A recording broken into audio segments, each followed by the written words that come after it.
Hi guys, welcome to Wings academy's online classes. നമ്മൾ ഇന്ന് 8ാം ക്ലാസ്സിലെ 3ാമത്തെ ചാപ്റ്റർ ആണ് ഡിസ്കസ് ചെയ്യാൻ പോകുന്നത്. 4ാമത്തെ ചാപ്റ്റർ ഓൾറെഡി നമ്മൾ ലൈവ് പോയിട്ടുണ്ട്. 3ാമത്തെ ചാപ്റ്റർ ജോഗ്രഫിക്കൽ പാർട്ട് ആണ്.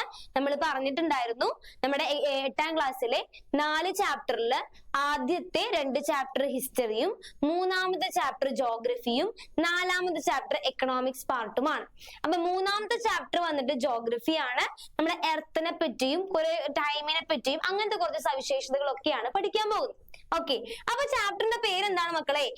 Movements of the earth, rotation and revolution ആണ് ചാപ്റ്ററിന്റെ പേര്. ഇതില് ആദ്യം തന്നെ നമുക്ക് പഠിക്കാനുള്ളത് റൊട്ടേഷൻ എന്താണെന്നാണ്. റൊട്ടേഷൻ എന്ന് പറഞ്ഞാൽ ഒന്നുമില്ല, നമ്മുടെ ഭൂമിയുടെ സ്വന്തം ആക്സിസ്, കണ്ടോ, ആക്സിസ് അച്ചുതണ്ടില്, സ്വന്തം ആക്സിസ് അല്ലെങ്കിൽ അച്ചുതണ്ടില് സ്വന്തമായിട്ട് കറങ്ങുന്നതിനെ വിളിക്കുന്ന പേരാണ് റൊട്ടേഷൻ എന്ന് പറയുന്നത്. ഇപ്പൊ നമ്മുടെ ഭൂമിയാണെന്ന് വിചാരിക്കുക, ഈ ഭൂമി സ്വന്തമായിട്ട് ഇങ്ങനെ കറങ്ങുന്നതിനെ വിളിക്കുന്ന പേരാണ് റൊട്ടേഷൻ എന്ന് പറയുന്നത്.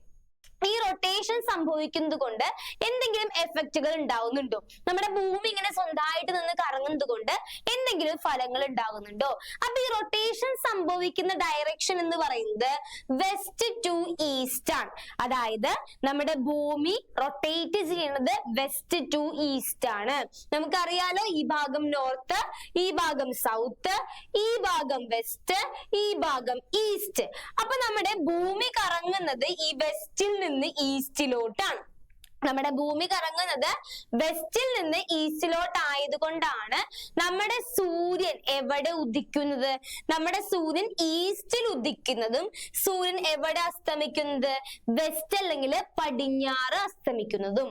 ഓക്കെ, അപ്പൊ ഒന്നാമത്തെ എഫക്റ്റ്, നമ്മുടെ ഭൂമി സ്വന്തമായിട്ട് കറങ്ങുന്നത് കൊണ്ടുള്ള ഒന്നാമത്തെ എഫക്റ്റ് എന്ന് പറയുന്നത് സൂര്യൻ വെസ്റ്റ് ടു ഈസ്റ്റ് ആണ് കറങ്ങുന്നത്. അതുകൊണ്ട് സൂര്യൻ എവിടെ ഉദിക്കുന്നു? കിഴക്ക് ഉദിക്കുന്നു. എവിടെ അസ്തമിക്കുന്നു? പടിഞ്ഞാറ് അസ്തമിക്കുന്നു. ഇതുകൊണ്ടാണ് നമുക്ക് എന്തുണ്ടാകുന്നത്? ഡേ ആൻഡ് നൈറ്റ് ഉണ്ടാകുന്നതും. അതുപോലെ തന്നെ എന്താണ്, നമ്മുടെ കൊറിയോളിസ് എഫക്റ്റും എന്താണ് ഇതിന്റെ എഫക്റ്റ് ആയിട്ട് പറയുന്നതാണ്, റൊട്ടേഷന്റെ എഫക്റ്റ് ആയിട്ട് പറയുന്നതാണ്. ഒന്നുമില്ല, റൊട്ടേഷൻ എന്ന് പറഞ്ഞാല് സ്വന്തം ആക്സിസിൽ കറങ്ങുന്നതിനെ വിളിക്കുന്ന പേരാണ്. ഭൂമിയുടെ സ്വന്തം ആക്സിസിൽ കറങ്ങുന്ന ആ മൂവ്മെന്റിനെ വിളിക്കുന്ന പേരാണ് റൊട്ടേഷൻ എന്ന് പറയുന്നത്. റൊട്ടേഷൻ സംഭവിക്കുന്നത് വെസ്റ്റ് ടു ഈസ്റ്റ് ആണ്. അതുകൊണ്ടാണ് സൂര്യൻ കിഴക്കുദിക്കുന്നതും പടിഞ്ഞാറ് അസ്തമിക്കുന്നതും. ഓക്കെ, അപ്പൊ നമ്മൾ ഇതിന്റെ എഫക്റ്റ് ആയിട്ട് ഡേ ആൻഡ് നൈറ്റ് പറഞ്ഞല്ലേ. അതായത് നമ്മുടെ ഭൂമി കറങ്ങാനായിട്ട്, നമ്മുടെ ഭൂമി ഒരൊറ്റ റൊട്ടേഷന് വേണ്ടി എടുക്കുന്ന സമയം എന്ന് പറയുന്നത് 24 മണിക്കൂറാണ്. ഓക്കെ, നമ്മുടെ ഭൂമി എടുക്കുന്ന സമയം എന്ന് പറയുന്നത് എത്രയാണ്? 24 മണിക്കൂറാണെന്നാണ് പറയുന്നത് കേട്ടോ. ഓക്കെ, ഈ റൊട്ടേഷൻ നമ്മൾ റൊട്ടേഷൻ ചെയ്യുമ്പോൾ എവിടെയാണോ സൂര്യനെ ഫേസ് ചെയ്യുന്നത്, സൂര്യനെ ഫേസ് ചെയ്യുന്നത് എവിടെയാണോ അവിടെ എന്ത് ടൈം ആയിരിക്കും? ഡേ ടൈം ആയിരിക്കും. അതായത് എർത്ത് സൂര്യനെ ഫേസ് ചെയ്യുന്ന ഭാഗം വരുമ്പോൾ ആ ഭാഗത്തെ വിളിക്കുന്ന പേര് ഡേ ടൈം എന്നും അപ്പുറത്തെ ഭാഗത്തെ വിളിക്കുന്ന പേര് എന്തായിരിക്കും? അപ്പോ നൈറ്റ് എന്നാണ്. നമ്മുടെ ഭൂമി ഒരു ഒറ്റ റൊട്ടേഷൻ കംപ്ലീറ്റ് ആക്കാനായിട്ട് 24 മണിക്കൂർ എടുക്കുന്നുണ്ട്. അതായത് ഒരു ദിവസം എടുക്കുന്നുണ്ട്. ഓക്കെ, അതില് ദിവസവും നൈറ്റും എങ്ങനെയാണ് വരുന്നതെന്നാണ് ടീച്ചർ പറഞ്ഞത്. നമ്മുടെ എർത്ത് എപ്പോഴാണോ സൂര്യനെ ഫേസ് ചെയ്യുന്നത്, ആ സൂര്യനെ ഫേസ് ചെയ്യുന്ന ആ ഭാഗം ഡേ ടൈമും അതിന്റെ അപ്പുറത്തെ ഭാഗത്ത് എന്തായിരിക്കും? അപ്പോ നൈറ്റും ആയിരിക്കും ഉണ്ടാകാം. ഓക്കെ, നെക്സ്റ്റ് ഇവിടെ സർക്കിൾ ഓഫ് ഇല്ലുമിനേഷൻ എന്നുള്ള വാക്ക് പുതിയതായിട്ട് നമുക്ക് പഠിക്കാനുണ്ട്. അതായത് എന്താണ്? ദ ഇമാജിനറി ലൈൻ ആണ് that demarcate day and night on the earth. അതായത് എർത്തിനെയും, കണ്ടോ, ഈ ഒരു ലൈനെയാണ് നമ്മൾ സർക്കിൾ ഓഫ് ഇല്ലുമിനേഷൻ എന്ന് പറയുന്നത്. ഡേ ആൻഡ് നൈറ്റിനെ തമ്മിൽ തിരിക്കുന്ന, രാവിലെയും അതുപോലെ രാത്രിയും തമ്മിൽ തിരിക്കുന്ന ഈ ഒരു ലൈനെ വിളിക്കുന്ന പേരാണ് സർക്കിൾ ഓഫ് ഇല്ലുമിനേഷൻ. ഇത് എക്സാമിന് ചോദിക്കാൻ ചാൻസ് ഉള്ള ഒരു ക്വസ്റ്റ്യൻ ആണ്. 2 മാർക്കിന് എക്സാമിന് ചോദിക്കാൻ ചാൻസ് ഉള്ള ഒരു ക്വസ്റ്റ്യൻ ആണ്. എന്താണ് സർക്കിൾ ഓഫ് ഇല്ലുമിനേഷൻ? എന്താണെന്ന് പറയുന്നത്? ഡേ ആൻഡ് നൈറ്റിനെ തമ്മിൽ വേർതിരിക്കുന്ന ഒരു സാങ്കല്പിക രേഖ. എന്ത് രേഖയാണെന്ന് പറയുന്നത്? ഒരു ഇമാജിനറി ലൈൻ ആണ് സർക്കിൾ ഓഫ് ഇല്ലുമിനേഷൻ എന്ന് പറയുന്നത്. അപ്പൊ എന്താണ് മക്കളെ സർക്കിൾ ഓഫ് ഇല്ലുമിനേഷൻ എന്ന് പറഞ്ഞാല്? രാവിലെയും രാത്രിയെയും എർത്തില് വേർതിരിക്കുന്ന ഒരു ഇമാജിനറി ലൈനെ വിളിക്കുന്ന പേരാണ് സർക്കിൾ ഓഫ് ഇല്ലുമിനേഷൻ എന്ന് പറയുന്നത്. ഓക്കെ, ഇനി നമ്മൾ രണ്ടാമത്തെ എഫക്റ്റ് ആയിട്ട് പറഞ്ഞത് കൊറിയോളിസ് എഫക്റ്റ് ആണ് അല്ലെ. കൊറിയോളിസ് പ്രഭാവം എന്ന് പറയും. അതായത് കൊറിയോളിസ് എഫക്റ്റ് എന്ന് പറഞ്ഞു കഴിഞ്ഞാല് എന്താണ് കൊറിയോളിസ് എഫക്റ്റ് കൊടുത്തേക്കണം നോക്കി. അതായത് ഏതൊരു വസ്തുവും, അതിന് മുന്നേ ടീച്ചർ ഒരു കാര്യം പറഞ്ഞത് നിങ്ങൾക്ക് ഓർമ്മയുണ്ടെന്ന് അറിയാൻ വേണ്ടിയിട്ട് പറയണതാണ് കേട്ടോ. നിങ്ങൾ കുഞ്ഞു ക്ലാസ്സിൽ പഠിച്ചിട്ടുണ്ടായിരിക്കും. അപ്പൊ ഒന്ന് ഓർമ്മ ഒന്ന് വരുത്താൻ വേണ്ടി പറയുന്നതാണ്. നമ്മുടെ ഭൂമി ഇങ്ങനെ വരയ്ക്കുകയാണെങ്കിൽ, ഓക്കെ ഒരു മിനിറ്റ് ചെറുതാക്കി വരയ്ക്കുക ടീച്ചറ്. ഓക്കെ, നമ്മുടെ ഭൂമി ഇങ്ങനെ വരയ്ക്കുകയാണെങ്കിൽ, നമ്മളിങ്ങനെ വരയ്ക്കുകയാണെങ്കിൽ ഭൂമിയിൽ നമുക്ക് കുറെ രേഖകൾ കാണും അല്ലെ. അതിൽ ഇമ്പോർട്ടന്റ് ആയിട്ടുള്ള കുറച്ച് രേഖകൾ ടീച്ചർ പറയാം. നോക്കിയേ, നടുക്കിലൂടെയാണ് വരയ്ക്കുന്നതെങ്കിൽ ആ നടുക്കിലൂടെ പോകുന്ന രേഖയുടെ പേരെന്താണ്? ഇക്വേറ്റർ എന്നാണ്. എന്താണ് വിളിക്കുന്ന പേര്? ഇക്വേറ്റർ എന്നാണ്. ഇതിന്റെ മുകളിലുള്ള രേഖയെ വിളിക്കുന്ന പേര് ട്രോപ്പിക് ഓഫ് ക്യാൻസർ എന്നാണ്. Tropic of cancer. അപ്പൊ ഇവിടെ എന്തായിരിക്കും? ട്രോപ്പിക് ഓഫ് കാപ്രിക്കോൺ ആണ്. ഈ ഭാഗം മൊത്തം, അതായത് ഇക്വേറ്ററിന്റെ മുകൾ ഭാഗത്തെ കംപ്ലീറ്റ് ആയിട്ട് വിളിക്കുന്ന പേര് നോർത്തേൺ ഹെമിസ്ഫിയർ എന്നും, ഇക്വേറ്ററിന്റെ അടിഭാഗത്തെ കംപ്ലീറ്റ് ആയിട്ട് വിളിക്കുന്ന പേര് സദേൺ ഹെമിസ്ഫിയർ എന്നുമാണ്. അപ്പൊ മനസ്സിലായല്ലോ, ഇക്വേറ്ററിന്റെ മുകളിലാണെങ്കിൽ അത് ഏത് ഹെമിസ്ഫിയർ ആണ്? നോർത്തേൺ ഹെമിസ്ഫിയർ ആണ്. ഇക്വേറ്ററിന്റെ താഴെയാണെങ്കിൽ അത് ഏത് ഹെമിസ്ഫിയർ ആണെന്ന് പറയുന്നത്? സദേൺ ഹെമിസ്ഫിയർ ആണ്.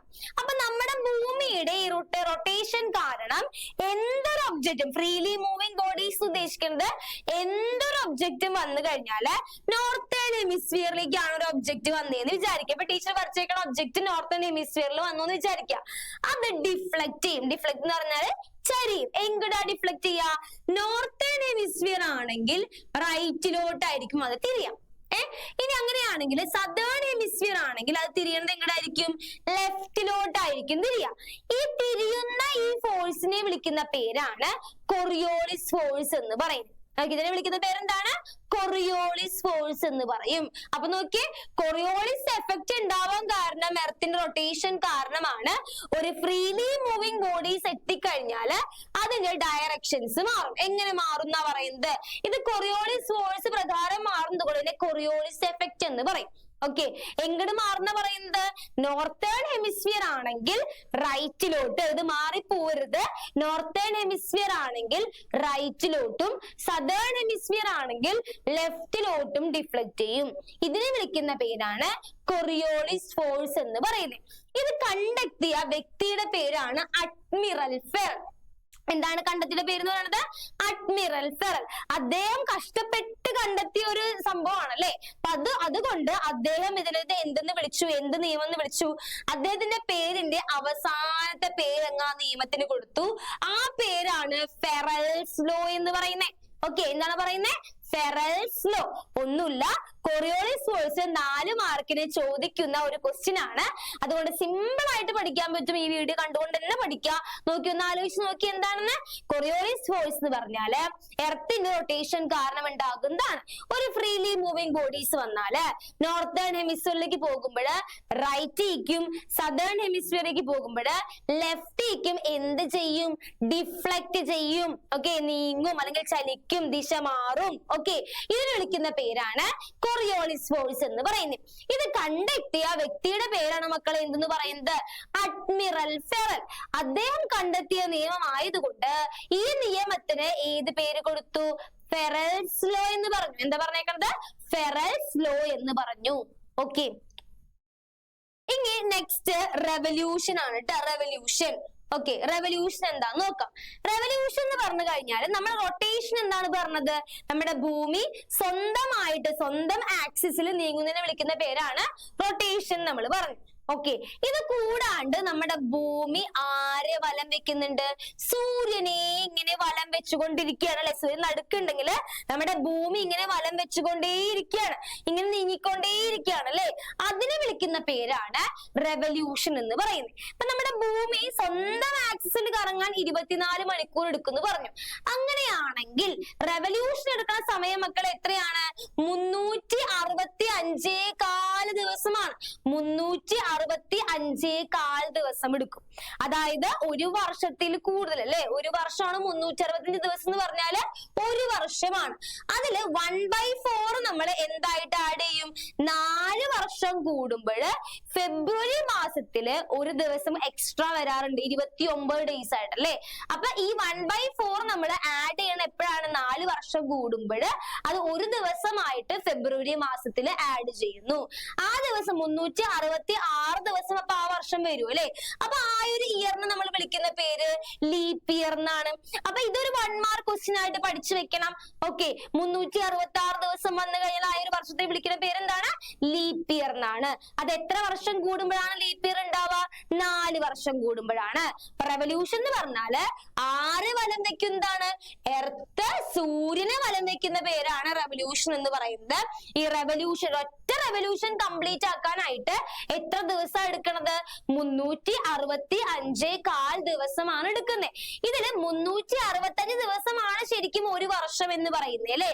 ഈ 1/4 ദിവസം നമ്മൾ ആഡ് ചെയ്യേണ്ടത് എപ്പോഴാ? 4 വർഷം കൂടുമ്പോൾ ഫെബ്രുവരിയില് ഒരു ദിവസമായിട്ട് നമ്മളത് കണക്കാക്കും. ഫെബ്രുവരി അപ്പൊ 29 ദിവസം ഉണ്ടായിരിക്കും. മൊത്തം 366 ദിവസം ആ വർഷം വരും. അപ്പൊ ആ വർഷം നമ്മൾ ലീപ് ഇയർ എന്നാണ് പറയുന്നേ. ഓക്കെ, സെറ്റ് ആണല്ലോ? ഇത്രയും ക്ലിയർ ആണല്ലോ? ഓക്കെ, നെക്സ്റ്റ് ഭാഗത്തേക്ക് പോവേണ്ട. നെക്സ്റ്റ് എന്ന് പറഞ്ഞാല് 2 കോൺസെപ്റ്റ് ആണ്, പെരിഹീലിയവും അഫീലിയനും. എന്താണ്? പെരിഹീലിയനും അഫീലിയനും ആണ്. അതായത് എന്താണ്? എർത്ത്, നമ്മുടെ ഭൂമി സൂര്യനുമായിട്ട് അടുത്ത് വരുന്ന ദിവസം. അതായത് ഇങ്ങനെ റെവല്യൂഷൻ ചെയ്തുകൊണ്ടിരിക്കുകയാണ് അല്ലെ. ഇതാണ് റെവല്യൂഷൻ എന്ന് പറയുന്നത്. കണ്ടോ, സൂര്യൻ അടുക്ക് വന്നിട്ട് നമ്മുടെ എന്താണ്? നമ്മുടെ ഭൂമി ഇങ്ങനെ കറങ്ങിക്കൊണ്ടിരിക്കുകയാണ്. ഇതിനെയാണ് നമ്മൾ റെവല്യൂഷൻ എന്ന് പറയുന്നത്. ഇങ്ങനെ റെവല്യൂഷൻ സംഭവിക്കുമ്പോൾ ഏതെങ്കിലും ഒരു പോയിന്റില് നമ്മുടെ എർത്തും അതുപോലെ തന്നെ സൂര്യനും അടുത്ത് വരും. കണ്ടോ, നമ്മുടെ എർത്തും സൂര്യനും ഏതെങ്കിലും ഒരു പോയിന്റില് അടുത്ത് വരും. അങ്ങനെ അടുത്ത് വരുന്നതിനെ വിളിക്കുന്ന പേരാണ് പെരിഹീലിയൻ എന്ന് പറയുന്നത്. നമ്മുടെ ഭൂമിയും സൂര്യനും അടുത്ത് വരുന്നതിനെ വിളിക്കുന്ന പേരെന്താണ്? പെരിഹീലിയൻ ആണ്. അത് ഏത് മാസമാണ് പെരിഹീലിയൻ സംഭവിക്കുന്നത്? ജനുവരി മാസമാണ്. അപ്പൊ 1 മാർക്ക് ക്വസ്റ്റ്യൻ ഉള്ള മറ്റൊരു ക്വസ്റ്റ്യൻ ആയി. എന്താണ്? 1 മാർക്കിൽ ചോദിക്കാം, പെരിഹീലിയൻ എപ്പോഴാണ് നടക്കുന്നത്? ജനുവരി മാസത്തിലാണ്. അതായത് നമ്മുടെ എർത്തും സൂര്യനും ഏറ്റവും അടുത്ത് വരുന്നതിനെ വിളിക്കുന്ന പേരാണ് പെരിഹീലിയൻ എന്ന് പറയുന്നത്. ഇത് നടക്കുന്ന മാസം എന്ന് പറയുന്നത് ജനുവരിയാണ്. അപ്പൊ അഫീലിയൻ എന്തായിരിക്കും? പെരിഹീലിയന്റെ ഓപ്പോസിറ്റ് പറയാം. അവർ ഏറ്റവും ഡിസ്റ്റൻസിൽ വരുന്നത്, അവർ ഏറ്റവും അകന്ന് വരുന്നത്. അവരെന്ന് പറയുമ്പോൾ ആരാ മക്കളെ? എർത്തും നമ്മുടെ സണ്ണും അല്ലെ, സൂര്യനും. സണ്ണും നമ്മുടെ എർത്തും തമ്മിൽ ഏറ്റവും അകന്ന് വരുന്നതിനെ വിളിക്കുന്ന പേരാണ് അഫീലിയൻ എന്ന് പറയുന്നത്. അഫീലിയൻ നടക്കുന്ന മാസം എന്ന് പറയുന്നത് ജൂലൈ ആണ്. ജൂലൈ മാസത്തിലാണ് അഫീലിയൻ നടക്കുന്നത്. പെരിഹീലിയൻ എന്ന് പറഞ്ഞാൽ ക്ലോസ് ആയിട്ടുള്ളത്, അഫീലിയൻ എന്ന് പറഞ്ഞാൽ ഒരുപാട് ദൂരെ, ഡിസ്റ്റൻസ്. സൂര്യനും നമ്മുടെ ഭൂമിയും തമ്മിൽ ഒരുപാട് ഡിസ്റ്റൻസിൽ വരുന്നതിനെ വിളിക്കുന്ന പേരാണ് അഫീലിയൻ എന്ന് പറയുന്നത്. ഒരുപാട് ഡിസ്റ്റൻസിൽ വരുന്നതിനെ വിളിക്കുന്ന പേരാണ് അഫീലിയൻ. അത് നടക്കുന്നത് ഏത് മാസത്തിലാണ്? ജൂലൈ മാസത്തിലാണ്. അപ്പൊ പെരിഹീലിയൻ നടക്കണം എപ്പോഴാണ്? ജനുവരിയിലാണ്. അഫീലിയൻ നടക്കണം എപ്പോഴാണ്? ജൂലൈ മാസത്തിലാണ്. ഓക്കെ, സെറ്റ് ആണല്ലോ? അടുത്ത കോൺസെപ്റ്റ് കേട്ടാ, apparent movement of the sun. സൂര്യന്റെ അയനം എന്ന് പറയും. അതായത് നമ്മുടെ ഭൂമിക്ക് ഒരു ചരിവുണ്ട്. നമ്മുടെ ലാലേട്ടന്റെ ഒക്കെ പോലെ നമ്മുടെ ഭൂമിക്ക് എപ്പോഴും ഒരു ചരിവുണ്ട്. നമ്മുടെ ലാലേട്ടന് എപ്പോഴും കൈക്ക് ഒരു ചരിവില്ല ഇങ്ങനെ. അതുപോലെ തന്നെയാണ് നമ്മുടെ ഭൂമിയും. നമ്മുടെ ഭൂമിക്ക് എപ്പോഴും ഒരു ചരിവുണ്ട്, ഒരു 23 ഡിഗ്രി ചരിവ്. ഓക്കെ, ഈ ചരിവ് നിലനിർത്തിക്കൊണ്ട് നമ്മുടെ ഭൂമി 2 സ്ഥലത്തോട്ട് യാത്ര ചെയ്യും. ഓക്കെ, 2 സ്ഥലത്തോട്ട് യാത്ര ചെയ്യും. ഏതൊക്കെയാണ് 2 സ്ഥലം? ടീച്ചർ കുറച്ചു മുന്നേ ഇമ്പോർട്ടന്റ് ആയിട്ടുള്ള ലാറ്റിറ്റ്യൂഡ് ആണെന്ന് പറഞ്ഞിട്ട് ഒരു ലാറ്റിറ്റ്യൂഡ് പറഞ്ഞിട്ടുണ്ടായിരുന്നു അല്ലെ. നടുക്കിലൂടെ ഇക്വേറ്റർ ആണെന്ന് പോണെന്ന് പറഞ്ഞു. ഇത് നോർത്തേൺ ഹെമിസ്ഫിയർ ആണ്, ഇത് സദേൺ ഹെമിസ്ഫിയർ ആണ്. ഈ ഭാഗം മൊത്തം നോർത്ത് പോളും സൗത്ത് പോളും. ഇതില് ഇമ്പോർട്ടന്റ് ആയിട്ടുള്ള 2 ലാറ്റിറ്റ്യൂഡ് ടീച്ചർ മാർക്ക് ചെയ്യണം, ശ്രദ്ധിച്ചിരുന്നോളണം. നടുക്കുള്ളത് ഇക്വേറ്റർ ആണ്. ഇക്വേറ്റർ വന്നിട്ട് 0 ഡിഗ്രി ആണ്. ഇത് 23.5 ഡിഗ്രി നോർത്തും ഇതെന്താണ് 23.5 ഡിഗ്രി സൗത്തുമാണ്. 23.5 ഡിഗ്രി നോർത്ത് ആണെങ്കിൽ അതിനെ വിളിക്കുന്ന പേര് ട്രോപ്പിക് ഓഫ് ക്യാൻസർ എന്നാണ്. Tropic of cancer 23 degree south ആണെങ്കിൽ അതിന് വിളിക്കുന്ന പേരെന്താ? ട്രോപ്പിക് ഓഫ് കാപ്രിക്കോൺ എന്നാണ്. Tropic of Capricorn. അപ്പൊ നമ്മുടെ സൂര്യൻ വന്നിട്ട് യാത്രയ്ക്ക് പോവുകയാണ്. നമ്മുടെ സൂര്യൻ വന്നിട്ട് യാത്രയ്ക്ക് പോവുകയാണ്. എവിടേക്കൊക്കെയാണ് യാത്ര പോകണമെന്ന് നോക്കിയാൽ അപ്പാരന്റ്ലി എന്ന് പറഞ്ഞ ശരിക്കും മലയാളത്തില് ആപേക്ഷികമായിട്ട് സ്ഥാനം മാറുന്നതിനെയാണ് നമ്മൾ അപ്പാരന്റ്ലി എന്ന് പറയുന്നത്. സ്ഥാനമാറ്റത്തെയാണ് അപ്പാരന്റ്ലി എന്ന് പറയുന്നത്. അപ്പൊ നമ്മുടെ സൂര്യൻ നോക്കിയേ മുകളിലോട്ട് പോയി. നോക്കിയേ മുകളിലോട്ട് പോയി, ട്രോപ്പിക് ഓഫ് ക്യാൻസറിലോട്ട് പോയി. പിന്നെ നോക്കി നമ്മുടെ സൂര്യൻ എവിടേക്കായിരിക്കും പോണത്? ട്രോപ്പിക് ഓഫ് കാപ്രിക്കോണിലോട്ട് പോയി. അപ്പൊ രണ്ട് സ്ഥലത്തേക്ക് മാത്രം നമ്മുടെ സൂര്യൻ പോകുന്നുള്ളൂ. ഒന്ന് ട്രോപ്പിക് ഓഫ് ക്യാൻസറിലോട്ടും മറ്റൊന്ന് ട്രോപ്പിക് ഓഫ് കാപ്രിക്കോണിലോട്ടും. ട്രോപ്പിക് ഓഫ് ക്യാൻസറിലോട്ടും ട്രോപ്പിക് ഓഫ് കാപ്രിക്കോണിലോട്ടും സൂര്യൻ ഇങ്ങനെ അപ്പാരന്റ്ലി മാറുന്നതിനെ വിളിക്കുന്ന പേരാണ് apparent movement of the sun എന്ന് പറയുന്നത്. അപ്പൊ എന്താണ് apparent movement of the sun എന്ന് പറഞ്ഞാല് നമ്മുടെ സൂര്യൻ നമ്മുടെ ഭൂമി ഈ ചരിവ് നിലനിർത്തിക്കൊണ്ട് ഇങ്ങനെ നിൽക്കുകയാണ്. ഈ സമയത്ത് നമ്മുടെ സൂര്യൻ എന്ത് ചെയ്യുന്നു? രണ്ട് സ്ഥലത്തോട്ട് ഷിഫ്റ്റ് ചെയ്യുന്നു. എങ്ങനെ ഷിഫ്റ്റ് ചെയ്യുന്നു? അപ്പാരന്റ്ലി ഷിഫ്റ്റ് ചെയ്യുന്നു. എവിടേക്കൊക്കെയാ ഷിഫ്റ്റ് ചെയ്യുന്നേ? ട്രോപ്പിക് ഓഫ് ക്യാൻസറിലോട്ടും പോകുന്നുണ്ട്, ട്രോപ്പിക് ഓഫ് കാപ്രിക്കോണിലോട്ടും പോകുന്നുണ്ട്. ഇങ്ങനെ പോകുന്നതിനെ വിളിക്കുന്ന പേരാണ് apparent movement of the sun എന്ന് പറയുന്നത്. സെറ്റ് ആണല്ലോ ഇത്? അടുത്ത ടോപ്പിക് കേട്ടോ. അടുത്തത് വളരെ ഇമ്പോർട്ടന്റ് ആയിട്ടുള്ള ടോപ്പിക്സിലോട്ട് പോവുകയാണ്. സൂര്യൻ ഇങ്ങനെ മാറുന്നത് കൊണ്ട് കുറെ സ്പെഷ്യൽ ഡേയ്സുകൾ ഉണ്ടാകുന്നുണ്ട്. അതിനെ പറ്റിയാണ് പറയുന്നത്. അപ്പൊ നോക്കി, നമ്മുടെ സൂര്യൻ ഇങ്ങനെ യാത്ര ചെയ്യാൻ നമ്മൾ പറഞ്ഞല്ലേ. സൂര്യൻ ട്രോപ്പിക് ഓഫ് ക്യാൻസറിലോട്ടും കാപ്രിക്കോണിലോട്ടും ഒക്കെ പോവുകയാണല്ലേ. അങ്ങനെ പോകുമ്പോഴ് നമ്മുടെ സൂര്യൻ ഏതെങ്കിലുമൊക്കെ ലാറ്റിറ്റ്യൂഡിന്റെ മുകളിലായിട്ട് വന്നിരിക്കും. അപ്പൊ നോക്കിയേ, ടീച്ചർ ഇപ്പൊ വരച്ചിരിക്കുന്ന 0 ഡിഗ്രി ഇക്വേറ്റർ ആണ് വരച്ചിരിക്കുന്നത് അല്ലെ. 0 ഡിഗ്രി ഇക്വേറ്റർ. അപ്പൊ സൂര്യൻ 2 മാസത്തിലുണ്ട്. 2 മാസം പറയണ മാർച്ച് 21 സെപ്റ്റംബർ 23. നോട്ട് ചെയ്ത് വെക്കണം. എക്സാമിന് ഈ ഒരു മാസം എഴുതിയില്ലെങ്കിൽ നിങ്ങളുടെ മാർക്ക് പോകും. അപ്പൊ ഇത് എഴുതിയേക്കണം കേട്ടോ. നോക്കിയേ, സൂര്യൻ വന്നിട്ട് ഇക്വേറ്ററിന്റെ മുകളിലല്ലേ ടീച്ചർ വരച്ചേക്കണേ സൂര്യനെ. അത് ഏത് മാസം മക്കളെ വന്നിരിക്കണത്? March 21 September 23. ഈ 2 മാസം സൂര്യൻ ഇക്വേറ്ററിന്റെ മുകളിൽ വന്ന് നിൽക്കുമ്പോൾ ആ ദിവസത്തെ വിളിക്കുന്ന പേരാണ് ഇക്വിനോക്സസ്. ഇക്വേറ്ററിന്റെ മുകളിൽ ഇക്വിനോക്സസ്. ഇക്വേറ്ററിന്റെ മുകളിൽ സംഭവിക്കുന്ന എന്താണ്? ഇക്വിനോക്സസ്. അതായത് മാർച്ച് 21 സെപ്റ്റംബർ 23 ഇക്വേറ്ററിന്റെ മുകളിൽ സൂര്യൻ വന്നു നിന്നാല് ആ ദിവസത്തെ വിളിക്കുന്ന പേര് ഇക്വിനോക്സസ് എന്നാണ്. എന്താ വിളിക്കുന്നത്? ഇക്വിനോക്സസ് എന്നാണ്. അപ്പൊ സൂര്യൻ നടുക്കാണ് നിൽക്കുന്നത് അല്ലെ. ഇപ്പൊ നോർത്തേൺ ഹെമിസ്ഫിയറിന്റെ ആയാലും സദേൺ ഹെമിസ്ഫിയറിന്റെ ആയാലും ഒക്കെ നടുക്കാണ് നിൽക്കുന്നത്. നടുക്ക് നിൽക്കുന്നത് കൊണ്ട് തന്നെ ഡേ ആൻഡ് നൈറ്റ്, ഡേ എന്ന് പറഞ്ഞാൽ രാവിലെ, നൈറ്റ് എന്ന് പറഞ്ഞാൽ രാത്രി, ഇത് രണ്ടും തുല്യമായിരിക്കില്ലേ? രണ്ടു പേർക്കും സൺറൈസ് ഒരുപോലെയാണ് കിട്ടുന്നത്, സൂര്യപ്രകാശം ഒരുപോലെയാണ് കിട്ടുന്നത് അല്ലെ. അപ്പൊ അതുകൊണ്ട് ഡേ ആൻഡ് നൈറ്റ് തുല്യമായിരിക്കും. അപ്പൊ എന്താ നമ്മൾ പറഞ്ഞത്? സൂര്യൻ വന്നിട്ട് ഇക്വേറ്ററിന്റെ മുകളിൽ നിന്നു. ഏത് മാസമാണ് നിന്നേ?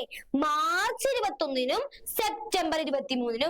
മാർച്ച് 21 സെപ്റ്റംബർ 23 നമ്മുടെ സൂര്യൻ വന്നിട്ട് ഇക്വേറ്ററിന്റെ മുകളിൽ നിന്ന് കഴിഞ്ഞാല് ആ ദിവസത്തെ വിളിക്കുന്ന പേരാണ് ഇക്വിനോക്സസ് എന്ന് പറയും. എന്താ പറയുന്നത്? ഇക്വിനോക്സസ്. ഓക്കെ. ഈ സമയത്ത് 2 ഹെമിസ്ഫിയറിലും, നോർത്തേൺ ഹെമിസ്ഫിയറിലും സദേൺ ഹെമിസ്ഫിയറിലും ഡേ ആൻഡ് നൈറ്റ് എന്തായിരിക്കും എന്നാ പറഞ്ഞേക്കണത്? ഈക്വൽ ആണ്. ഇത്രയും ഓക്കെ ആണല്ലോ. ഇനി മാർച്ച് 21 സൂര്യൻ വന്ന് നിക്കണമെങ്കിൽ ആ ദിവസത്തെ വിളിക്കുന്ന പേര് സ്പ്രിംഗ് ഇക്വിനോക്സ് എന്നാണ്. ഓക്കെ. മാർച്ച് 21 സെപ്റ്റംബർ 23 ഇക്വിനോക്സ് ഉണ്ടാകും. പക്ഷെ ഓരോ മാസം ഉണ്ടാകുന്ന ഇക്വിനോക്സിന് വേറെ വേറെ പേരുകളാണ്. അപ്പൊ നോക്കിയേ, മാർച്ച് 21 ആണെങ്കിൽ അവിടെ അപ്പൊ ഉണ്ടാകുന്ന ഇക്വിനോക്സിനെ വിളിക്കുന്ന പേരെന്താണ്? സ്പ്രിംഗ് ഇക്വിനോക്സ് എന്നാണ്. സെപ്റ്റംബർ 23 ആണെങ്കിൽ അപ്പൊ ഉണ്ടാകുന്ന ഇക്വിനോക്സിനെ വിളിക്കുന്ന പേരെന്താണ്? ഓട്ടമനൽ ഇക്വിനോക്സ് എന്നാണ്. അപ്പൊ 21 മാർച്ച് ആണെങ്കിൽ അപ്പൊ ഉണ്ടാവുന്ന ഇക്വിനോക്സിനെ വിളിക്കുന്ന പേര് സ്പ്രിംഗ് ഇക്വിനോക്സ് എന്നും, 23 സെപ്റ്റംബർ ആണെങ്കിൽ അപ്പൊ ഉണ്ടാവുന്ന ഇക്വിനോക്സിനെ വിളിക്കുന്ന പേരെന്താണ്? ഓട്ടമനൽ ഇക്വിനോക്സ് എന്നാണ്. ഓക്കെ. ഇനി നെക്സ്റ്റ് ആണ് സമ്മർ സോൾസ്റ്റൈസ് എന്ന് പറയുന്നത്. സമ്മർ സോൾസ്റ്റൈസ് ഇതാ. അപ്പൊ സമ്മർ സോൾസ്റ്റൈസ് നമുക്ക് ഇവിടെ വരയ്ക്കേണ്ടത് ഇക്വേറ്ററിന്റെ അവിടെ അല്ല സൂര്യൻ വരുന്നത്, നോർത്തില് ട്രോപ്പിക് ഓഫ് ക്യാൻസറില്. ട്രോപ്പിക് ഓഫ് ക്യാൻസർ 23½ ഏതായിരിക്കും വരാ? സൗത്ത് ആണോ നോർത്ത് ആണോ? നോർത്ത്.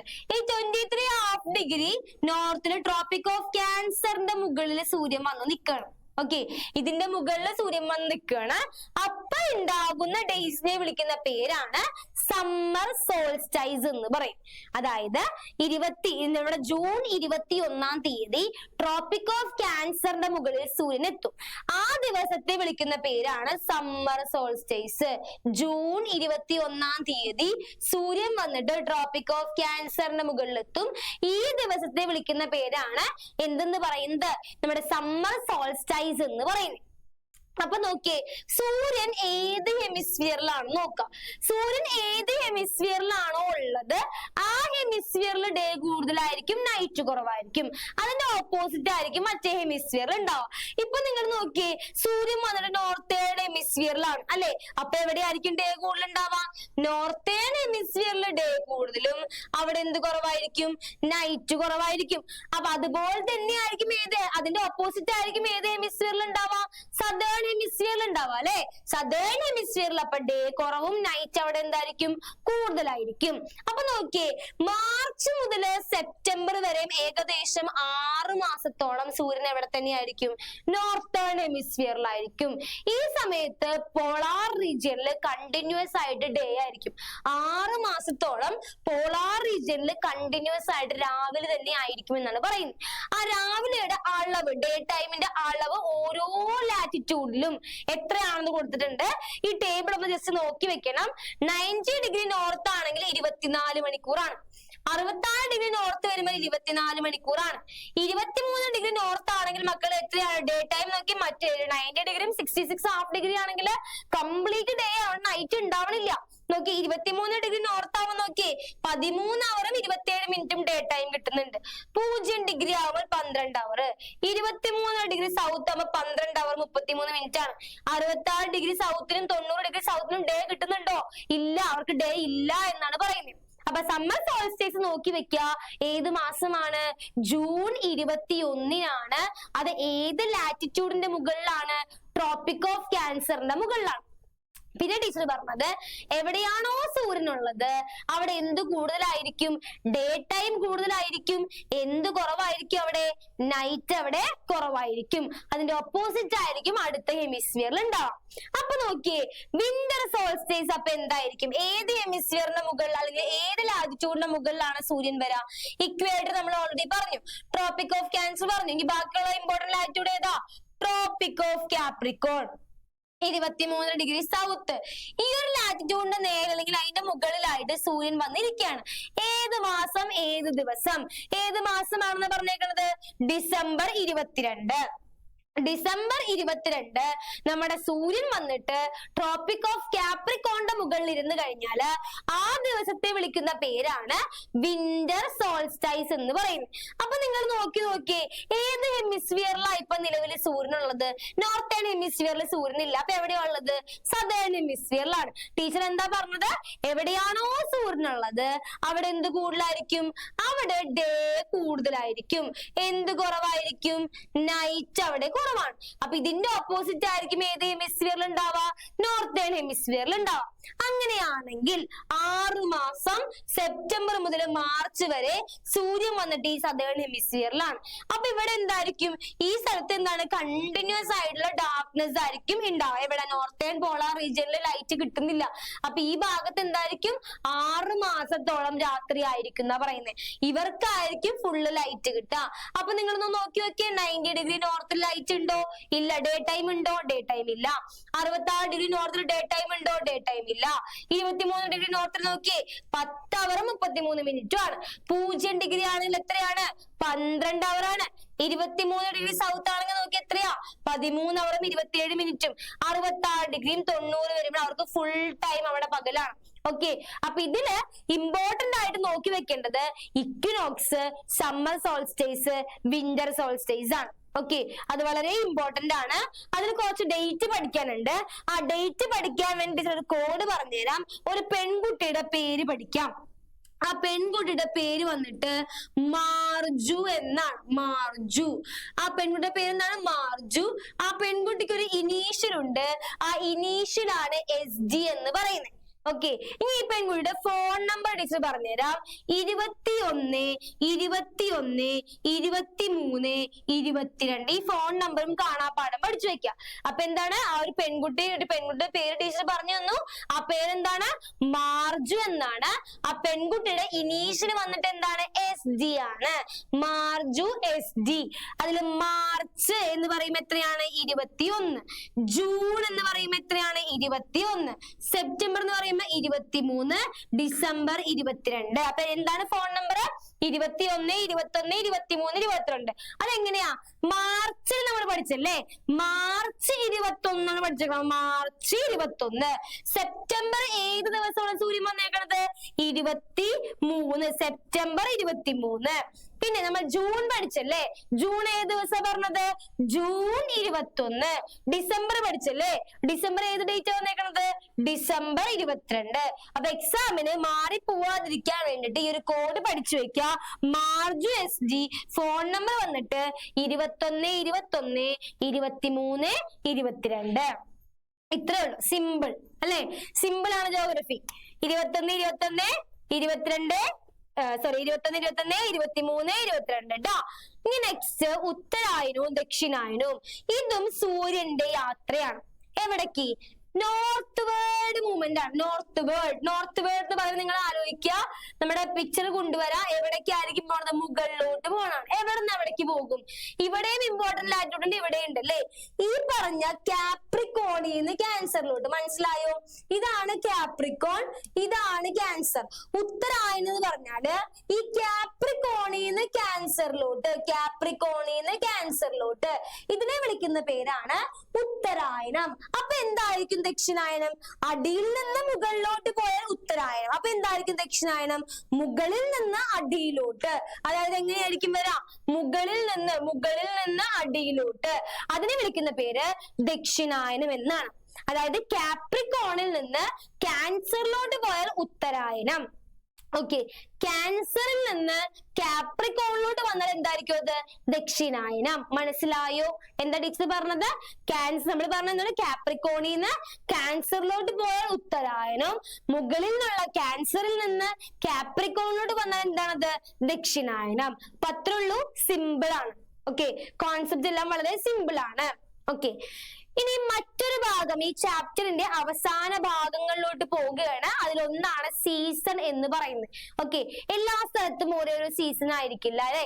സൂര്യന്റെ ഈ അപ്പാരന്റ്ലി സൂര്യൻ ഇങ്ങനെ നീങ്ങണോണ്ട് ചില പ്ലേസുകളിൽ പ്രത്യേകതരം എന്താണ് വെദർ അനുഭവപ്പെടും, കാലാവസ്ഥ അനുഭവപ്പെടും. അതിനെ വിളിക്കുന്ന പേരാണ് സീസൺസ് എന്ന് പറയും. അതിനെന്താ വിളിക്കുന്നത്? സീസൺസ് എന്ന് പറയും. അതായത് നമ്മുടെ സൂര്യൻ ഇങ്ങനെ അപ്പാരന്റ്ലി എന്താണ് ഉത്തരായനവും ദക്ഷിണായനം ഒക്കെ പോയിക്കൊണ്ടിരിക്കുകയാണ് അല്ലെ? ക്യാൻസറിലോട്ട് പോകുന്നുണ്ട്, ക്യാപ്രിക്കോണിലോട്ട് പോകുന്നുണ്ട്, ഇക്വേറ്ററിന് മുകളിൽ നിൽക്കുന്നുണ്ട് അല്ലെ? അപ്പൊ ഇങ്ങനെ മാറിക്കൊണ്ടിരിക്കുന്നത് കൊണ്ട് നമ്മുടെ ഇവിടെ പല ടൈപ്പിലുള്ള കാലാവസ്ഥ പാറ്റേൺസ് ആണ് ഉണ്ടാകുന്നത്. അതിനെ വിളിക്കുന്ന പേരാണ് സീസൺസ് എന്ന് പറയും. അതിനെ വിളിക്കുന്ന പേരെന്താണ്? സീസൺസ്. ഓക്കെ, അതിനെ വിളിക്കുന്ന പേരെന്താണ് മക്കളെ? സീസൺസ് എന്നാണ് പറയുന്നത് കേട്ടോ. അതായത് സൂര്യപ്രകാശം എല്ലാ സമയത്തും ഒരുപോലെ അല്ല കിട്ടണേ അല്ലെ? അപ്പൊ ഈ സീസൺ ഉണ്ടാകാനുള്ള ഒരു കാരണം എന്ന് പറയുന്നത് അവൈലബിലിറ്റി ഓഫ് സോളാർ എനർജി ആണ്. സൂര്യപ്രകാശത്തിന്റെ ലഭ്യത. സൂര്യപ്രകാശത്തിന്റെ ലഭ്യത കൊണ്ടും സീസണിൽ വ്യത്യാസം വരാം. ഓക്കെ, അപ്പൊ സീസൺ ഉണ്ടാകാനുള്ള ഒരു കാരണം എന്താണ്? സൂര്യപ്രകാശം ഉണ്ടാകുന്ന വ്യത്യാസം. അതായത് ഇങ്ങനെ മാറിക്കൊണ്ടിരിക്കുകയാണല്ലേ? സൈക്ലിക് രീതിയിലാണ് മാറിക്കൊണ്ടിരിക്കുന്നത്. നോക്കി, എന്താണ്? സ്പ്രിങ്, സമ്മർ, ഓട്ടം, വിന്റർ, ഇങ്ങനെ ഒരു സൈക്ലിക് മാനറിൽ ഒരു വർഷം തന്നെ ഇങ്ങനെ മാറിക്കൊണ്ടിരിക്കുകയാണ്. സ്പ്രിങ് വരുന്നു, അത് കഴിഞ്ഞ് സമ്മർ വരുന്നു, പിന്നെ വിന്റർ വരുന്നു, പിന്നെ ഓട്ടം സീസൺ വരുന്നു, വീണ്ടും ഇത് ആവർത്തിക്കുകയാണ്. ഇങ്ങനെ ആവർത്തിച്ച് വരുന്നതിന് വിളിക്കുന്ന പേരാണ് സീസണൽ ചേഞ്ച് എന്ന് പറയുന്നത്. എന്താ പറയുന്നത്? സീസണൽ ചേഞ്ച് എന്ന് പറയുന്നേ. അപ്പൊ നമ്മൾ സീസണെ പറ്റിയാണ് പറഞ്ഞത്. സീസൺ ഉണ്ടാവുന്നതിന്റെ ഒരു കാര്യം എന്ന് പറയുന്നത് apparent movement of the sun ആണ്. അത് കാരണം സീസൺ രൂപപ്പെടുന്നു. സൂര്യപ്രകാശത്തിൽ കിട്ടുന്ന അവൈലബിലിറ്റിയിലുള്ള വേരിയേഷനും എന്തിന് കാരണമാണ്? സീസൺ ഉണ്ടാവാനുള്ള കാരണമാണ്. ഈ സീസൺ ഉണ്ടാകുന്ന ഒരു വർഷം തന്നെ ഒരു സൈക്ലിക് മാനറിലാണ്. സ്പ്രിംഗ് വന്നു, ഓട്ടം വന്നു, വിന്റർ വരുന്നു, അങ്ങനെ ഇങ്ങനെ മാറിക്കൊണ്ടിരിക്കുന്നു. ആ മാറ്റത്തെ വിളിക്കുന്ന പേര് സീസണൽ ചേഞ്ച് എന്നാണ്. എന്താ വിളിക്കുന്നത്? സീസണൽ ചേഞ്ച് എന്നാണ്. ഓക്കെ, അപ്പൊ നമുക്ക് ഇനി ഓരോ സീസണിന്റെയും ഫീച്ചേഴ്സ് പഠിച്ചിട്ട് പോകണം. എക്സാമിന് വളരെ ഇമ്പോർട്ടന്റ് ആണ്, ചോദിക്കാൻ ചാൻസ് കൂടുതലാണ്. ഓക്കെ, അപ്പൊ ഇത് പഠിച്ചു വെച്ചിട്ട് വേണം പോവാനായിട്ട്. സ്പ്രിംഗ് എന്ന് പറഞ്ഞാൽ നമുക്കറിയാം, സ്പ്രിംഗ് സീസൺ എന്ന് പറഞ്ഞാല് ചെടികളെല്ലാം ബ്ലൂം ചെയ്യുന്നതും ഫ്രൂട്ട്സുകളൊക്കെ ഉണ്ടാകുന്നത്, ചെടികളെല്ലാം മുളയ്ക്കുന്നതും അതുപോലെ പൂക്കളൊക്കെ ഉണ്ടാകുന്നതും അതുപോലെ തന്നെ എന്താണ് ചെടികളുടെ ഫ്രൂട്ട്സുകളൊക്കെ ഉണ്ടാകുന്ന കാലഘട്ടമാണ് സ്പ്രിംഗ് എന്ന് പറയുന്നത്. ഈ സമയത്ത് during this period duration of daytime gradually increase അല്ലെ, ഈ സമയത്ത് ഡേ ടൈം പയ്യെ ഇൻക്രീസ് ആവും, കൂടുമെന്നാണ് പറയുന്നത്. ഇനി സമ്മർ എന്ന് പറഞ്ഞാൽ നമുക്കറിയാം ഭയങ്കര ടെമ്പറേച്ചർ ഈ സമയത്ത് ഭയങ്കര കൂടുതലായിരിക്കും അല്ലെ, ഭയങ്കര ചൂടായിരിക്കും. അതുകൊണ്ടാണ് നമുക്ക് സമ്മർ വെക്കേഷൻ വരെ തരുന്നത്. ഏപ്രിൽ മെയിലൊക്കെ നമുക്ക് എന്താണ്, നമുക്ക് സ്കൂളില്ല അല്ലെ, വെക്കേഷൻ തരുന്നുണ്ട്. അതെന്തുകൊണ്ടാ, ഭയങ്കര ചൂടായത് കൊണ്ടാണ്. അതേപോലെ തന്നെ ലോങ്ങർ ഡേയ്സ് ആയിരിക്കും, പകലിന്റെ അളവ് അവിടെ കൂടുതലായിരിക്കും. ഓട്ടം സീസൺ ആയിരിക്കും ചിലപ്പോ എന്റെ മക്കൾ കേൾക്കാത്ത സീസൺ എന്ന് പറയുന്നത് ഓട്ടം സീസൺ ആയിരിക്കും.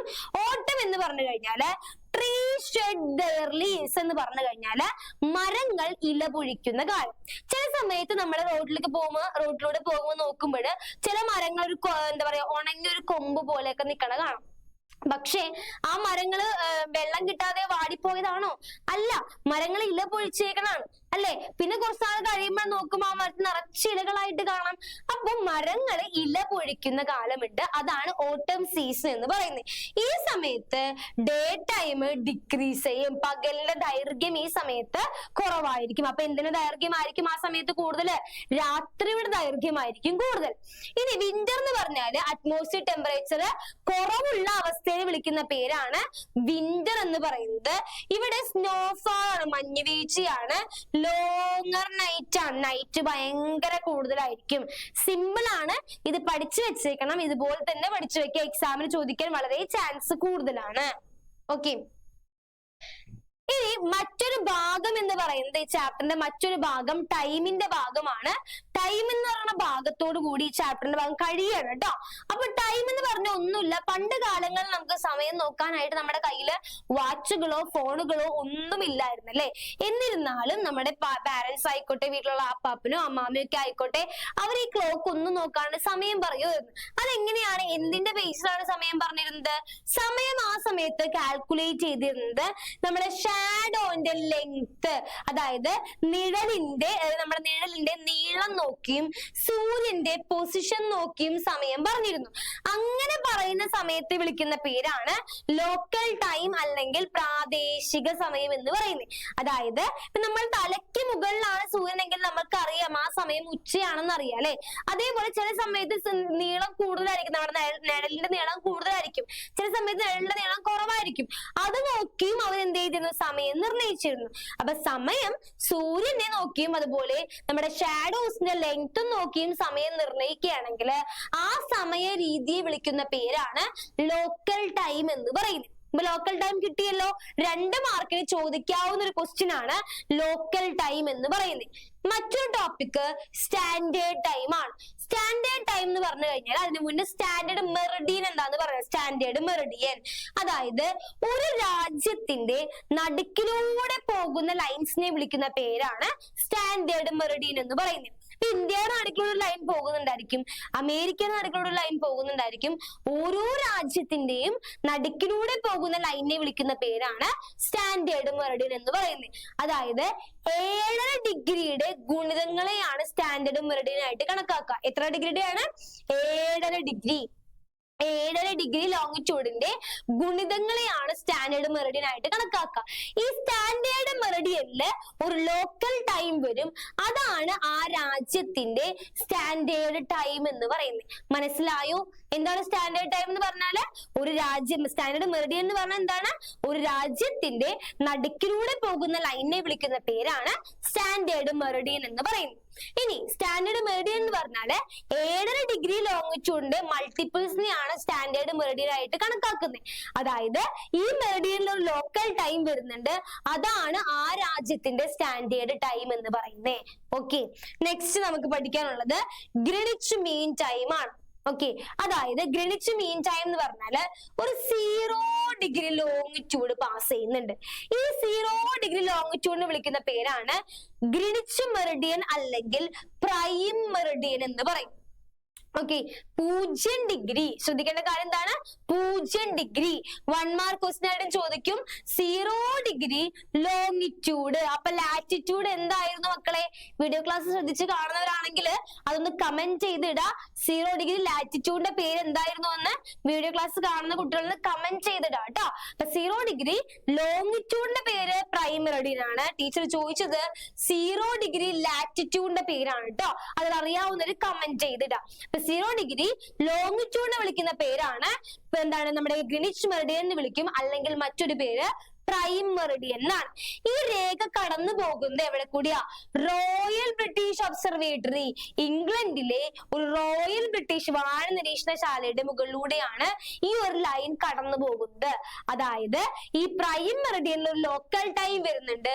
ആ ലോക്കൽ ടൈമിനെ വിളിക്കുന്ന പേരാണ് ഗ്രീനിച്ച് മീൻ ടൈം.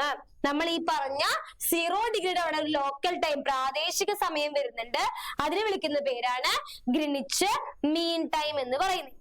അതായത് നമ്മുടെ ഭൂമി കറങ്ങുന്നത് വെസ്റ്റിൽ നിന്ന് ഈസ്റ്റിലോട്ടല്ലേ. അപ്പൊ ഏതെങ്കിലും ഒരു ട്രാവലർ ഈ ഒരു ലൈൻ കടന്ന് പോയി കഴിഞ്ഞാല് ഈ ലൈനിന്റെ ഈ ഭാഗം ഈസ്റ്റും ഈ ഭാഗം വെസ്റ്റും ആണ്. അപ്പൊ ഏതെങ്കിലും ഒരു ട്രാവലർ ഈ ലൈൻ കടന്ന് പോയി കഴിഞ്ഞാൽ ഈസ്റ്റിലോട്ടാണ് പോകുന്നതെങ്കിൽ അവിടെ എന്ത് ചെയ്യുന്നു? 4 മിനിറ്റ് കൂടുന്നു.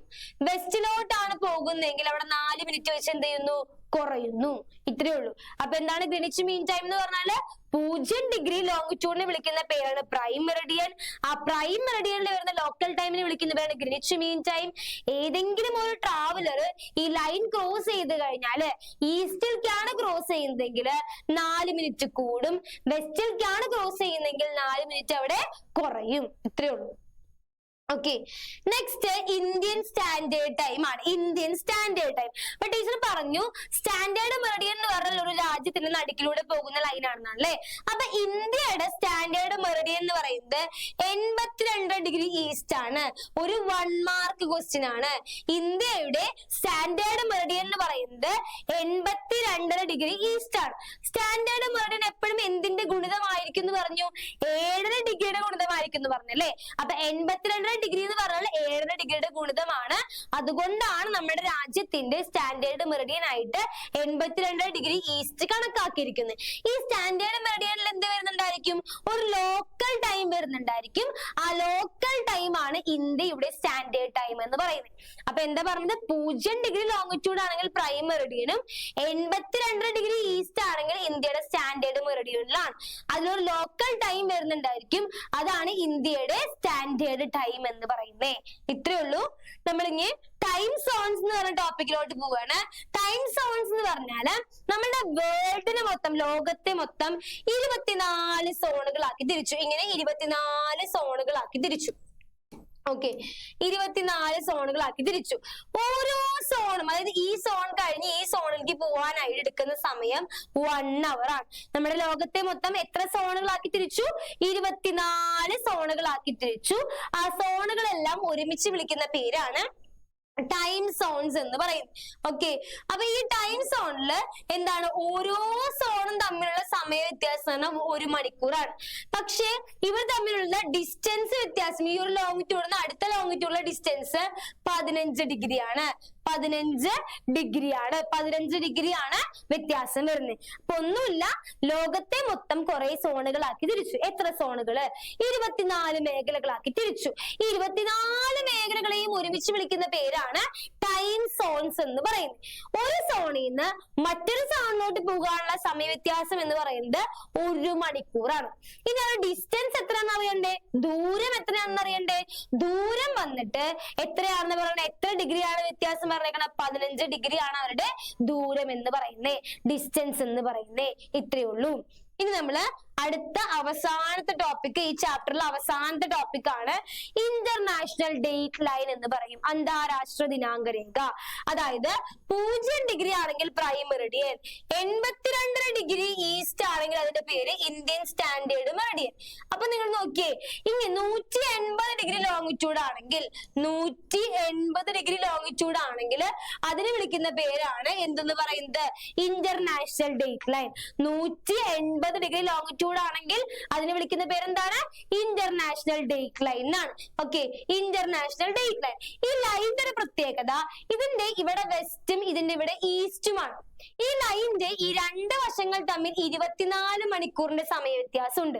24 മണിക്കൂർ എന്ന് പറഞ്ഞാല് ഒരു ദിവസത്തിന്റെ സമയ വ്യത്യാസം ഉണ്ടാവും. അപ്പൊ ഏതെങ്കിലും ഒരു ട്രാവലർ ഈ ഈസ്റ്റിലോട്ടാണ് പോകുന്നതെങ്കിൽ ആൾക്ക് ഒരു ദിവസം നഷ്ടമാകും. ഒരു ദിവസം നഷ്ടമാകും. ഇനി ഏതെങ്കിലും ട്രാവലർ വെസ്റ്റിലോട്ടാണ് പോകുന്നതെങ്കിൽ ഒരു ദിവസം ആൾക്ക് ഗെയിൻ കിട്ടും. അപ്പൊ നിങ്ങൾ മാറിപ്പോകുന്ന ഒരു ഭാഗം എന്ന് പറയുന്നത് ഗ്രീനിച്ച് ലൈനാണ് കടന്നു പോകുന്നതെങ്കിൽ ഈസ്റ്റിലോട്ട് പോകുമ്പോൾ 4 മിനിറ്റ് കൂടും, വെസ്റ്റിലോട്ട് പോകുമ്പോൾ 4 മിനിറ്റ് കുറയും. ഇന്റർനാഷണൽ ഡേറ്റ് ലൈൻ കടന്നു പോകുന്ന വ്യക്തിയാണെങ്കിൽ ഈസ്റ്റിലോട്ട് പോകുമ്പോൾ ഒരു ദിവസം കുറവും വെസ്റ്റിലോട്ട് പോകുമ്പോൾ ഒരു ദിവസം കൂടുതലുമാണ് കിട്ടുന്നത്. അപ്പൊ 180 ഡിഗ്രി ലോങ്ങിറ്റ്യൂഡിന് വിളിക്കുന്ന പേരാണ് ഇന്റർനാഷണൽ ഡേറ്റ് ലൈൻ. ആ ലൈനിന്റെ ഇരുവശങ്ങളും തമ്മിൽ 24 മണിക്കൂറിന്റെ സമയ വ്യത്യാസമുണ്ട്. ഏതെങ്കിലും ട്രാവലർ ഈ ലൈൻ കടന്നു പോയി കഴിഞ്ഞാല് കിഴക്കോട്ട് പോയാൽ എന്ത് സംഭവിക്കും? ഒരു ദിവസം കുറയും. പടിഞ്ഞാറോട്ടാണ് പോകുന്നതെങ്കിൽ, വെസ്റ്റിലോട്ടാണ് പോകുന്നതെങ്കിൽ ഒരു ദിവസം കൂടും. അപ്പൊ ഇത്രയും ഉള്ളൂ ഈ ചാപ്റ്റർ. വളരെ സിമ്പിൾ ചാപ്റ്റർ ആണ്. സ്കോർ ചെയ്യാൻ, നമുക്ക് മാർക്ക് സ്കോർ ചെയ്യാൻ എളുപ്പം വരുന്ന ചാപ്റ്റർ ആണ്. ഇതിൽ പറയുന്ന കാര്യങ്ങൾ മാത്രം എക്സാമിന് ചോദിക്കുള്ളൂ. പുറത്തു നിന്ന് ക്വസ്റ്റ്യൻ ഒന്നും വരാൻ ചാൻസ് കുറവാണ്. ക്വസ്റ്റ്യൻ വന്നാൽ തന്നെ നമ്മുടെ ആൻസേഴ്സ് എല്ലാം ഈ രണ്ടാമത്തെ പാഠത്തിലുണ്ട്, ഈ ഒരു മൂന്നാമത്തെ പാഠത്തിൽ കിടക്കുന്നുണ്ട്. അപ്പൊ അതുകൊണ്ട് ടെൻഷൻ അടിക്കേണ്ട, അടിപൊളിയായിട്ടൊക്കെ നിങ്ങളുടെ ഓൺ എക്സാം എഴുതുക. ഈ ചാപ്റ്ററിൽ ഇമ്പോർട്ടന്റ് ആയിട്ട് നോക്കേണ്ട കുറച്ച് കാര്യങ്ങളാണ്. സ്പ്രിംഗ്, ഓട്ടം, അതിന്റെയൊക്കെ ബോക്സ് നന്നായി നോക്കിയേക്കണം. Equinox, summer solstice, winter solstice, ഇതിന് ഏതെങ്കിലും ഒരു ക്വസ്റ്റ്യൻ എക്സാമിന് ഉണ്ടായിരിക്കും. അതേപോലെ തന്നെ 1 മാർക്ക് ക്വസ്റ്റ്യൻസ് 0 ഡിഗ്രി ലോങ്ങിറ്റ്യൂഡ് ആണെങ്കിൽ ഗ്രീനിച്ച് മെറിഡിയൻ. ഓക്കെ, അതേപോലെ 180 ഡിഗ്രി ലോങ്ങിറ്റ്യൂഡ് ആണെങ്കിൽ ഇന്റർനാഷണൽ ഡേറ്റ് ലൈൻ. ഇനി അതുപോലെ നമ്മുടെ ഇന്ത്യയുടെ സ്റ്റാൻഡേർഡ് മെറിഡിയൻ അറിയപ്പെടുന്നത് ഏതാണ്? 82 ഡിഗ്രി ഈസ്റ്റ്. അപ്പൊ അതുപോലത്തെ ഇങ്ങനത്തെ കുറച്ച് 1 മാർക്ക് ക്വസ്റ്റ്യൻ ഇവിടുന്ന് പ്രതീക്ഷിക്കും. ഓക്കെ, അപ്പൊ ഇത്രയേ ഉള്ളൂ. നന്നായിട്ട് ഈ ചാപ്റ്റർ വീഡിയോ കണ്ടു പഠിക്കാം. ഓക്കെ, ഒരു ക്വസ്റ്റ്യൻ നിങ്ങൾക്ക് അറിയുമെങ്കിൽ കമന്റ് ചെയ്യാൻ പറഞ്ഞിരുന്നു. 0 ഡിഗ്രി ലാറ്റിറ്റ്യൂഡിന്റെ പേരെന്താണ്? Okay, thank you. അത്രേ ഉള്ളൂ.